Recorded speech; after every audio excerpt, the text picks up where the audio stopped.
Sairam. Welcome to my channel Sri Sai Divya చరణాలు. బాబా గారి అనుగ్రహంతో మరొక భక్తురాలి కోసం తెలుసుకుందామా. సాయి మహాభక్తురాలైన బిక్కుభాయ్ మరాఠీ సమాజానికి చెందినవారు మరియు షిరిడీలో నివసించారు. డిసెంబర్ 2, 1936న శ్రీ సాయిబాబాతో తనకు కలిగిన అనుభవాలను ఆమె తన మాటల్లోనే దివంగత శ్రీ బివి నరసింహస్వామికి ఈ క్రింద విధంగా వివరించారు. నా పూర్వీకుల ఇల్లు అహ్మద్ నగర్లోని నాకు రాధాకృష్ణమాయి స్నేహితురాలుగా తెలుసు. సాయిబాబా ఫోటో నాకు ఆయన గురించి చెప్పింది కూడా రాధాకృష్ణమాయి. ఆమె సాయిబాబాను ఆరతి మరియు ఇతర ఆచారాలతో పూజిస్తూ ఉండేది. ఆమె ఆయన దగ్గరకు వెళ్ళాలనుకుంటున్నానని నాకు చెప్పింది. రాధాకృష్ణమాయి తాత అక్కడ న్యాయవాది మరియు ఆయన పేరు బాబాసాహెబ్ గణేష్. ఆమె ఆయనతో షిరిడీలో ఉండేది. నేను సంగమనేరుకు చెందిన ఒక వ్యక్తిని వివాహం చేసుకున్నాను మరియు అతను చిన్న వయసులోనే మరణించారు. నేను 14 సంవత్సరాల వయసులో రాధాకృష్ణమాయితో కలిసి షిరిడీకి వచ్చాను. ఆమె 1908 సంవత్సరం నుండి షిరిడీలో సాయిబాబాకు సేవ చేస్తూ గడిపింది. షిరిడీలోని దీక్షిత్ వాడ సమీపంలో చింత చెట్టు కింద వంజరుగావ్కు చెందిన గంగాగీర్ బాబా భారీ నామ సప్తాహం నిర్వహించారు.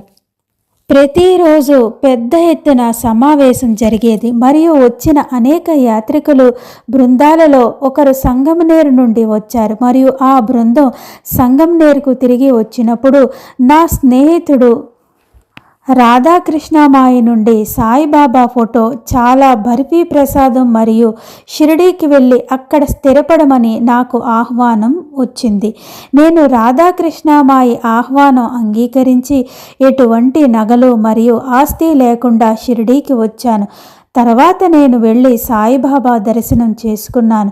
ఆయన నన్ను రాధాకృష్ణమాయితో కలిసి జీవించి భక్తులకు సేవ చేయడంలో బిజీగా ఉండమని చెప్పారు.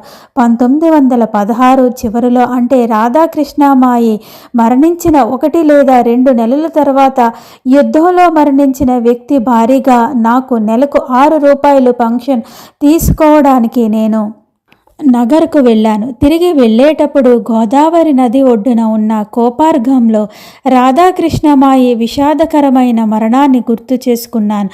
అక్కడ శరీరం ఎక్కడైతే ఆమె శరీరం దహనం చేయబడిందో నా మనస్సు కలత చెందింది. ఆ ప్రదేశాన్ని చూసి బాబాకు సమర్పించడానికి దండను షిరిడీకి తీసుకువచ్చాను. నేను దానిని బాబా దగ్గర ఉంచడానికి వెళ్ళినప్పుడు ఆయన నాకు ఈ మానసిక ఆందోళన కలిగించే దండ నాకు వద్దు అని అన్నారు. బాబా ఆ దండను స్వీకరించలేదు.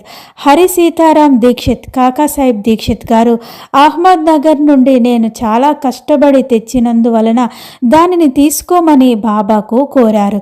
అప్పుడు నేను 2 చేతులతో దండను ఎత్తి బాబా దగ్గరికి వెళ్ళాను. అప్పుడు నేను బాబా దగ్గరికి వెళ్ళినప్పుడు ఆ దండ 3 ముక్కలుగా విడిపోయింది. ప్రతి చేతిలో ఒకటి మిగిలిపోయింది మరియు ఒకటి నేలపై పడింది. ఆ దండ ఎలా 3 ముక్కలుగా తెగిందో బిక్కుబాయికి అర్థం కాలేదు. ఇది జరుగుతున్నప్పుడు బాబా నాకు అది వద్దు అని చెప్తూనే ఉన్నారు.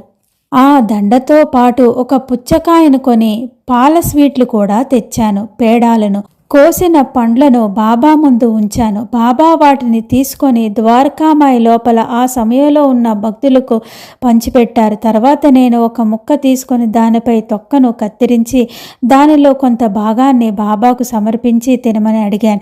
దీక్షిత్ కూడా దానిని తినమని కోరారు. అప్పుడు బాబా, ఈ స్త్రీ గోదావరి వద్ద ఏడుస్తూ కన్నీళ్లు పెట్టుకుంటుంది మరియు ఆమె చాలా కలత చెందిన హృదయంతో దానిని తీసుకువచ్చింది, కాబట్టి నేను దానిని అంగీకరించను అని బాబా అన్నారు. వాస్తవం ఏమిటంటే నది ఒడ్డున బిక్కుబాయ్ ఏడుస్తూ రాధాకృష్ణమాయిని రక్షించలేదని మరియు ఆమెను ఇంత దారుణంగా చనిపోవడానికి అనుమతించినందుకు బాబాను మానసికంగా నిందించడం మొదలుపెట్టింది. బాబాకు నా హృదయంలో ఉన్నదంతా తెలుసు. అందుకే ఆయన నా నైవేద్యాలను అంగీకరించడానికి నిరాకరించారు. బాబా ప్రతిరోజు మధ్యాహ్నం భోజనంలో నాకు ఒక పాత్ర నిండా ఆహారం ఇచ్చేవారు. నేను దానిని ఇంటికి తీసుకువెళ్ళేదాన్ని. బాబా మహాసమాధి రోజున ఆయన నన్ను ఒంటరిగా వదిలేయడం నాకు చాలా బాధ కలిగించింది. మరియు రాత్రి 10 గంటలకు నా ఇంట్లో బాబా నేను నిన్ను మళ్ళీ చూడలేను అని ఏడుస్తున్నాను.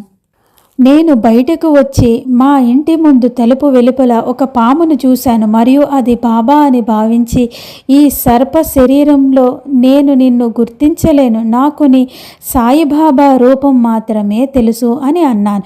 అది వినని వెంటనే పాము అదృశ్యమైంది. శ్రీమతి భిక్కుబాయ్ తన అనుభవాలను శ్రీ బివి నరసింహస్వామీజీకి ఈ విధంగా వివరించారు. కాబట్టి భగవంతుడికి సద్గురువులకి ఏమైనా సమర్పించినా హృదయపూర్వకంగా సమర్పించాలి. బాధతో నిండిన హృదయంతో సమర్పించినా దానిని భగవంతుడైన సద్గురువులైన స్వీకరించరు అని మనకు ఈ లీల ద్వారా స్పష్టంగా తెలుస్తుంది. భిక్కుబాయ్ తన చివరి శ్వాస వరకు బాబాగారి ధ్యాసలోనే ఉంటూ బాబాగారి సంపూర్ణ అనుగ్రహాన్ని పొందింది. తన స్నేహితురాలైన రాధాకృష్ణమాయి వల్ల షిరిడీకి వచ్చిన భిక్కుబాయ్ బాబాగారి యొక్క సంపూర్ణమైన అనుగ్రహాన్ని పొంది చివరి శ్వాస వరకు సాయి ధ్యాసలో ఉండి సాయిలో ఐక్యమయ్యారు భిక్కుబాయ్. మరెన్నో విషయాలు మరొక భక్తుల కోసం మరొక వీడియోలో తెలుసుకుందాం. సమర్థ సద్గురు శ్రీ సాయినాథ్ మహారాజ్ కీ జై. ఓం సాయిరామ్.